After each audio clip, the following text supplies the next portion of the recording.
assim, a galera me conhece bastante na internet como o cara do concurso, né? No Brasil é assim, você tem 3 ramificações, né? Que o brasileiro conhece. Ou tu tá na CLT, que também é só no Brasil que tem, ok? Não tem em outro lugar. Sim. CLT é só no Brasil. O concurso público tem em outro lugar, Singapura. Fora Singapura, não tem mais igual. Você vai na polícia de Nova York, eu fui lá Lá é contratação também, né? É processo seletivo. Não tem igual. Lá é o que precisa. É pró-Estado. Aqui não, aqui é pró-cara. É o artigo 41 da Constituição, né? Que dá estabilidade 37 e 41. E você tem a terceira ramificação, que é você empreender, né? E aqui você também pode ser profissional liberal, que também é do caminho. Então, eu tenho quase que tudo ali. Eu trabalhei... Então, carreguei caminhão também com 16 anos. Meu pai sempre me colocou para trabalhar. Com 21 anos, eu entrei para a Polícia Militar do Estado do Rio de Janeiro. Então, fui policial 11 anos. Então, geralmente, quando você é policial há muito tempo, assim, você não sai, né, cara? Você já estabiliza. E aí, eu saí, estudei. Tem uma história longa. Fui para Cascavel, no Paraná. Então, eu abri, cara, foi interessante. Quando chegou em Cascavel, eu não aguentava ficar parado, mano. Porque lá no Rio, eu trabalhava na PM. Você foi policial também, você sabe como é que é. Eu trabalhava no táxi do meu pai, fazia 2 seguranças. O bico é muito comum lá, não sei se é comum aqui, mas lá é muito bastante comum. Aqui, bastante. E eu ainda fazia o curso preparatório no Rio de Janeiro, todo sábado, que eu tinha que pagar. E eu fazia TCC para faculdade, então eu cobrava para fazer o TCC, né? Por isso que a galera pergunta, nossa, o Evandro sabe Você muito. já era nerd já, né, Evandro? Não, nunca fui, mas necessidade. Tipo, não. Aí eu tinha que estudar Rousseau, Hobbes, Maquiavel, Emily Durkheim, aquela porcaria do Capital, são 3 volumes, né, cara? Para aprender. Fiz direito também. Entre Marx e Engels. Aí eu pegava aquilo ali, picava ali e didaticamente escrevia aquilo ali. Tá? Então eu sempre aprendi. Quando eu cheguei em Cascavel, eu fui para ser agente penitenciário federal. Eu mostro nas minhas lives o meu contra-cheque, meu primeiro contra-cheque. E o que eu fiz, cara? Quando eu cheguei lá, eu falei assim, ó, eu nunca mais vou ser pobre. Nunca mais eu vou depender de R$1 faltar na carteira. Foi a promessa que eu fiz pra Tati, né? Eu tô casado com a Tati há 27 anos. Então, a Yasmin é de 2001. Eu tive muita dificuldade no nascimento da Yasmin. Então, quando eu vi muito quebrado financeiramente, quando eu cheguei no Paraná. Eu conto pra galera, tem um episódio, cara, que é muito bacana. Quando eu cheguei no Paraná, para tomar posse, você tem que dar a sua declaração de bens e valores. E o cara perguntou, quanto você tem de bens e valores? Eu falei, eu tenho R$300. O cara, tá de sacanagem, R$300? Eu falei, R$300? Ele falou, impossível alguém ter R$300. Eu falei, então, se vale dívida, eu tenho menos uns 5 mil, né? Porque eu vendi meu carro que eu tinha por R$800. O Gol. O Golzinho, cai nos pedaços, me ajudou pro caramba, mano. E aí eu comprei uma passagem aérea, foi a primeira vez que eu andei de avião, desci em Foz, peguei um ônibus, fui a Cascavel, subiu 300 pila. Quando cheguei em Cascavel, aí tem todo um contexto, fui pra Brasília, fiz o curso, e eu ganhava 5 mil e pouquinho líquido, 5.400. Tem um contra-cheque lá, eu mostrei, foi ontem na live, inclusive. Foi.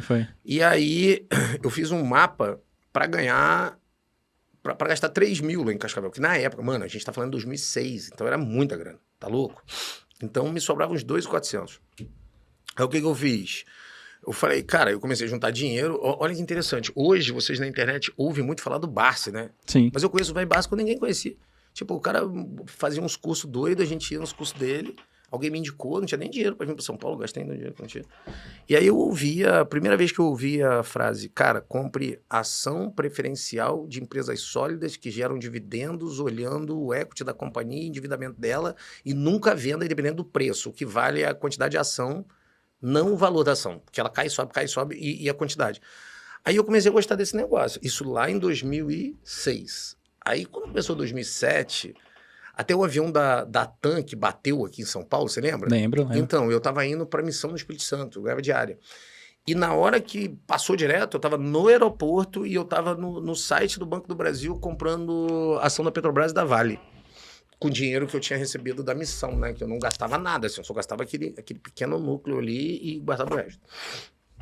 E aí, mas aí eu comecei a fazer conta, eu falei, pô, mano, vai demorar pra caramba pra juntar dinheiro aqui. Né? Porque você fica trabalhando, tem tanto, você tem que juntar. Você faz aquela conta, né? Juros compostos, se eu juntar isso aqui... Mas eu nem fazia longo prazo, não. Eu já tava feliz porque pela primeira vez eu tinha salário, eu consegui organizar. Tanto que hoje eu ensino plano orçamentário para empresas e ensino plano orçamentário para pessoa. Eu posso pegar a sua conta da sua esposa e eu conserto a sua vida pro resto da eternidade. Nunca mais dá errado. Só se você fizer merda. Aí dá errado. Mas da perspectiva que eu coloco, ele não dá errado. Aí, resultado.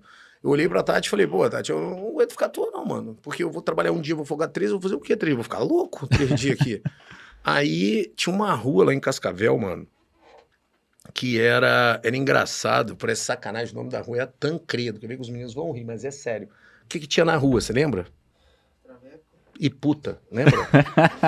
Não tem as cidades que tem a rua da prostituição? Tem. Era a porra da rua. Imagina se os prédios era barato ou era caro. Barato. Barato. Aonde eu aluguei? No prédio das putas. Resultado, eu aluguei um prédio onde era uma loja de colchão, mano. Cismei de dar aula. Aí chamei um amigo meu, que era o Daniel Sena. Bom, eu gosto dele pra caramba, eu acho que ele tá em Portugal agora. Eu lembro dele. Eu falei, mano, vamos dar aula. Ele falou, aula? Não sei dar aula. Eu falei, você não sabe? Eu já sabia, eu dava aula lá do Rio de Janeiro, né? Desde 2003. Porque como eu não tinha dinheiro pra pagar o curso, eu perguntava dando aula. E aí eu falei, cara, vamos lá, eu sei dar aula de direito administrativo. Aí ele dava aula de direito constitucional, porque direito constitucional qualquer um dá aula. Não é difícil, assim. É uma matéria muito antiga, muda pouco, né? Ah, pelo amor de Deus, você chega lá, olha, todos são iguais perante a lei, garantidos aos brasileiros e aos estrangeiros residentes no país, a inviolabilidade do direito à vida, segurança, propriedade e igualdade nos termos da lei. Todo mundo gosta, assim. Aí você grava ali os 70, 80 artigos, só falar sem ler, todo mundo acredita que você sabe. Não tem muito mistério. E eu falei, ó, você vai dar aula de direito constitucional. Aí eu montei o esquema de aula dele mano, peguei na penitenciária, não podia, mas aí eu peguei na penitenciária federal, botei o fuzil nas costas, a farda era preta, tirei algumas fotos, né? E olha que interessante, não tinha o iPhone. Eu tirei foto com aquele Nokia, lembra? A foto era ruim. Lembra do Nokia? Lembro. Aí não deu pra fazer panfleto. Aí eu tive que arrumar uma câmera, um normal câmera. Aí tirei umas fotos assim, meio de selfie, fiz uns panfletos lá e abri um curso preparatório Isso lá. foi o quê? 2000 Final de 2007. 7. Só que aí, cara, depois que a gente abriu, eu descobri uma coisa legal. Formato nosso lá no FPN. Igualzinho. Eu descobri que não tinha nada. Não tinha quem atendesse, não tinha quem limpava, não tinha Era o eu preso. financeiro, não tinha nada. E tinha 2 professores. Aí, qual era a minha ideia? Eu falei, bem, eu vou começar a dar aula de direito administrativo, o Daniel dá aula de direito constitucional, e com o tempo os professores vão chegando. Só que lá ninguém estudava, então não tinha professor. Aí eu falei, então eu vou dar aula. Aí eu dei aula de administrativo, depois dei aula de penal, depois dei aula de processo penal, depois de leis. Depois eu dei aula de administração, economia, contabilidade, trânsito, português, informática, sociológico, matemática, geopolítica. Tudo. Mano, mas não é difícil. Sabe por que não é difícil? Hoje eu não dou aula bíblica para vocês, não ensino o evangelho para vocês lá. Então, Olha que legal. Isso para a equipe. Isso, para a equipe. Tá lá para trabalhar comigo tem que ser crente, não Não, pode trabalhar. que animal, que animal. A empresa é minha, pô. Se não for, mas tem que dar diversidade. Vai dar em outra empresa, da minha não, na minha tem que ser crente. Nada contra, não tem nada contra o lugar nenhum. Só que para trabalhar comigo tem que ser crente, porque a gente fala de Deus o dia inteiro, mano. Então é um negócio que tem que correr pro mesmo gol, né? E é chato pra quem não tá lá, mano. Você imagina? A gente tava falando de Êxodo ali pra ele, eu tava falando, mano, pra você aprender a Bíblia, como é que tem que fazer? Tem que parar com esse negócio o Rodrigo Silva que fala, né? O bom crente tem razão também, senão você é enganado, você não pode ser sucumbido. Então, são 1.600 anos, 40 homens, 66 livros bíblicos que tem total conexão entre um e o outro, escrito em aramaico e hebraico, e quando você entende como veio, foi para Lutero, todo aqueles esquemas, você sabe Bíblia, você sabe texto a texto, e você entende a palavra de Deus, você não é enganado. Então não tem como ser enganado. Sim. Cara, quem é criado igual eu na Assembleia Pentecostal aprendeu a estudar a Bíblia. Então a gente faz esse ecossistema lá. Mas enfim, aí o que acontece? É igual ler a Bíblia, cara. É só você estudar aquele pedacinho e depois replicar a aula. Então foi isso que eu fiz lá. Aí com o tempo as coisas foram acontecendo. Mano do céu. Aí eu arrumei um sócio, não tem nada contra ele, mano. Eu até abençoo bem a vida dele. Ele tá até muito bem, cara. O catalano, gente boa, o catalano. A gente brigou uma época, mas eu já perdoei ele, já tem muito tempo. Nem que devia perdoar, porque a gente brigou porque a gente era jovem. Foi o primeiro sócio que eu tive.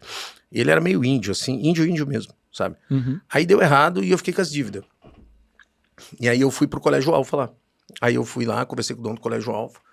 Aí a gente começou a tocar. E aí, como os colégios eram grandes, cara, muito maneiro. Tipo, porque eu tava num lugar que eu já tinha muito aluno. Porque eu falo bem, eu chamo bastante aluno, fazia minhas mídias.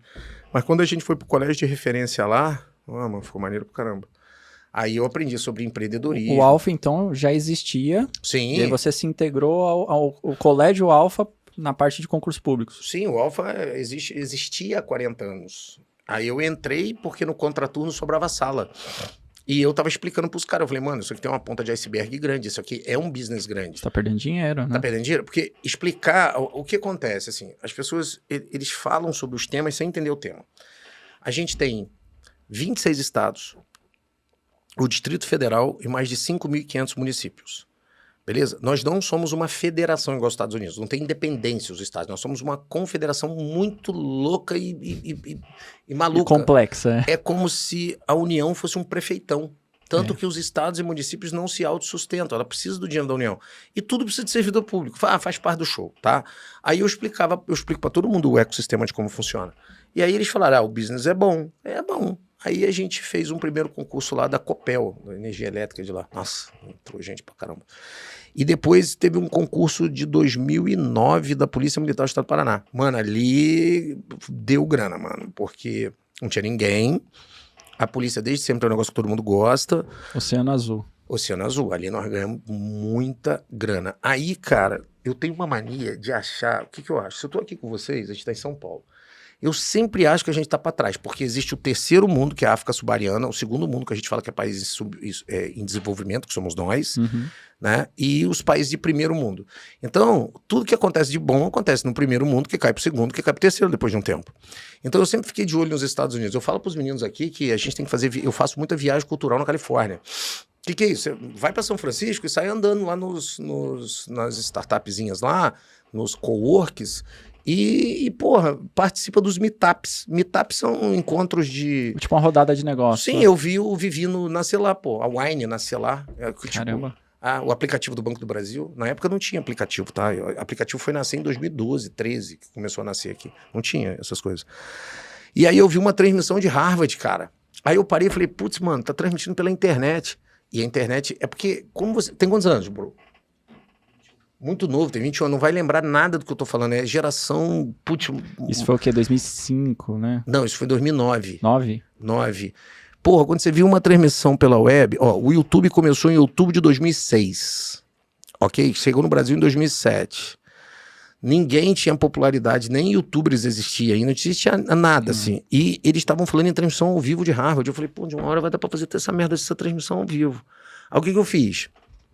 Não sabia como fazer, não tinha noção, e a transmissão era DSL, aquelas Velox. Beleza, não dava pra fazer nada.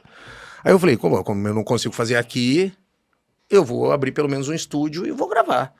E aí não tinha essas câmeras pequenas, celular, o iPhone não existia ainda, pô. Esquece o iPhone, não tinha iPhone, o que mandava era Nokia, aquelas Nokia de flip, lembra? Lembro. E aí eu comecei a gravar e a sistemática hoje, que você vê 5 blocos de meia hora, foi eu criei, pô. Antigamente todo mundo queria, no início, queria transmitir, 2 anos depois, 2010, eles queriam transmitir em 2 horas e meia. E aí eu montei o estúdio. Mas eu não fui o primeiro a montar a plataforma. O primeiro a montar uma plataforma foi Putz, cara, de Recife. Me fugiu o nome agora. Meu amigo, inclusive, fugiu o nome dele. Era concurso o CER, também? Não, foi do CER. Foi o CER. Uhum. Não, tinha plataforma de outras coisas. De concurso não existia. O mercado de concurso era o ponto dos concursos. Eu lembro. Que era a galera são gente boa pra caramba, que só vendia PDF. Porque não tinha como vender aula. Comprei, muitos. Então, não tinha como vender aula, tá? E a Academia do Concurso Público. E era Damásio e LFG. Que inclusive me dava bem com os dois, né? E aí, cara, eu vi o cara abrir uma plataforma, eu vou abrir uma plataforma também. Aí eu não tinha dinheiro, a gente mandou eu vi ele abriu a plataforma, ali embaixo tinha um buy, alguma coisa. Aí entrei em contato com a empresa, era lá em Recife, construímos um monstrengo e começamos a vender. A primeira transmissão subiu então em 2009? Não, transmissão ao vivo não existia em 2009. Não, eu falo hospedagem, né, as aulas.